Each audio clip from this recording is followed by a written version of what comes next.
பிஸ்மில்லாஹிர் ரஹ்மானிர் ரஹீம். அஸ்ஸலாமு அலைக்கும் ரஹ்மத்துல்லாஹி வபரகாத்துஹு. அல்லாஹும்ம ஸல்லி வஸல்லிம் அலா முஹம்மது. முஸ்லிம்கள் கொண்டாடுற ரெண்டு பண்டிகை தான். ஒன்னு வந்து ஈதுல் ஃபித்ர் ரமதான்னு சொல்லுவோம். இன்னொன்னு ஈதுல் அதா பக்ரீத்னு சொல்லுவோம். இந்த பக்ரீத்ங்கிற நேம் எங்க இருந்து வந்துச்சு?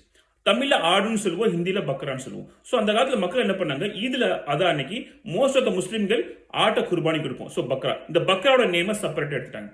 நம்ம ஒரு முஸ்லீம் இன்னொரு முஸ்லீம் பார்க்கறப்ப ஈத் முபாரக்னு சொல்லுவோம். ஸோ இந்த ஈதோட நேம் செப்பரேட் எடுத்துறாங்க. ஸோ இந்த பக்ராவையும் பிளஸ் ஈத் ரெண்டையும் கம்பைன் பண்ணி ரெண்டையும் சேர்த்து பக்ரீத்னு சொல்ல ஆரம்பிச்சிட்டாங்க. ஆஸ் அ முஸ்லீம் நம்ம பக்ரீத் பண்டிகைன்னு சொல்லி கொண்டாடுறதை விட ஈதில் அதான் சொல்லி கொண்டாடுறது பெஸ்ட். ஈத் முபாரக்னு சொல்லி கொண்டாடுறது பெஸ்ட். ஓகே, இந்த ஈதில் அதாவது பின்னாடி ஸ்டோரி என்ன? ஈதில் அதால மோஸ்ட் ஆஃப் த முஸ்லிம்ஸ் என்ன பண்ணுவோம், நம்ம ஆட்ட குர்பானி கொடுப்போம். சில பேர்னால குர்பானி கொடுக்க முடியும், சில ஏழைகள்னால குர்பானி கொடுக்க முடியாது. ஓகே, அப்போ யார் குர்பானி கொடுக்குறாங்களோ அவங்களுக்கு மட்டும்தான் இந்த ஈதில் அதாவா. அப்போ யாருனால கொடுக்க முடியலையோ அவங்களுக்கு ஈத் அதா கிடையாது.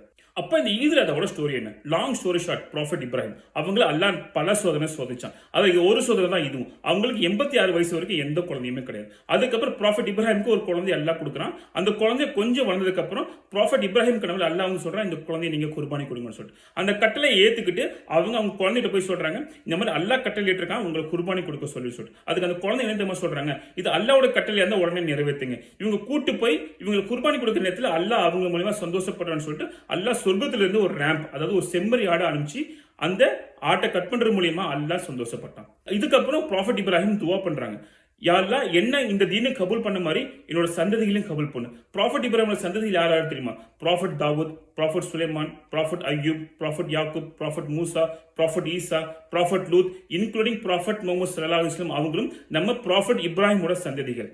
ஒவ்வொரு ஈதுக்கு பின்னாடி ஒரு ஸ்டோரி இருக்கு. இந்த ஸ்டோரியில இருந்து நான் என்ன கத்துக்கிறேன்? சோ நான் ப்ராஃபட் இப்ராஹிமோட ஸ்டோரியை கத்துக்கிட்டேன். அவங்க என்ன பண்ணாங்க, 100% அல்லாஹ்வோட கட்டளை நிறைவேற்றினாங்க. சோ அது மூலமா என்னாச்சு, அல்லாஹ் அவங்க சந்ததியை கபூல் பண்ணி லாஸ்ட்ல ப்ராஃபட் முஹம்மது ஸல்லல்லாஹு அலைஹி வஸல்லம் அவங்க வரைக்கும் இந்த தீனை செய்து வந்திருக்கு. சோ நம்ம ஆஸ் எ முஸ்லீம் நம்மளோட என்ன கடமை தெரியுமா? இப்போ நம்ம அந்த தீனை சரியான முறையில் ஃபாலோ பண்ணணும், அல்லாஹ்வோட கட்டளையை சரியான முறையில் ஃபாலோ பண்ணணும். இது மூலமா என்ன ஆகுது, நான் இந்த தீன் இஸ்லாம்ல சரியா இருப்பேன், என்னோட குழந்தைகள் அந்த தீன் இஸ்லாம்ல சரியா இருப்பாங்க, அவங்களுக்கு பின்னாடி இருக்கிற சந்ததிகள் இந்த தீன் இஸ்லாம்ல சரியா இருப்பாங்க. நம்ம இந்த உலகத்துல குழந்தைங்களுக்கு நல்ல வீடு விட்டுட்டு போறோமோ இல்லையோ, நல்ல வண்டி விட்டுட்டு போறோமோ இல்லையோ, நல்ல காசு சொத்து விட்டுட்டு போறோமோ இல்லையோ, அவங்களுக்கு சரியான முறையில் தீனை விட்டுட்டு போவோம். ஏன்னா இந்த தீன் தான் அவங்களை சொர்க்கத்தில் கொண்டு போய் சேர்க்கும். இந்த உலகத்தில் இருக்கிறப்பதான் நம்ம இந்த தீனை சம்பாதிக்க முடியும். இந்த உலகத்தை விட்டு நம்ம பிரிஞ்சுட்டு வைங்களேன், நம்மளும் பிரிஞ்சிருவோம். சும்மா இன்ஷா அல்லாஹ் இந்த ஈதை நம்ம ஒரு ஆடு கட் பண்றது மூலியமாவோ ஒரு பிரியாணி சாப்பிடுறது மூலியமோ இந்த ஈது செலிப்ரேஷன் பண்றதை விட ஒவ்வொரு ஈதுக்கு பின்னாடியும் ஒவ்வொரு ப்ராஃபிட்டுக்கு பின்னாடியும் ஒவ்வொரு ஸ்டோரி இருக்கு. அந்த ஸ்டோரியை கத்துக்கிட்டு அந்த தீனையும் நம்ம ஃபாலோ பண்ணுவோம். அந்த தீனை நம்ம மற்றவங்களுக்கு எத்தி வைப்போம். அஸ்ஸலாமு அலைக்கும் ரஹ்மத்துல்லாஹி வபரகாத்துஹு.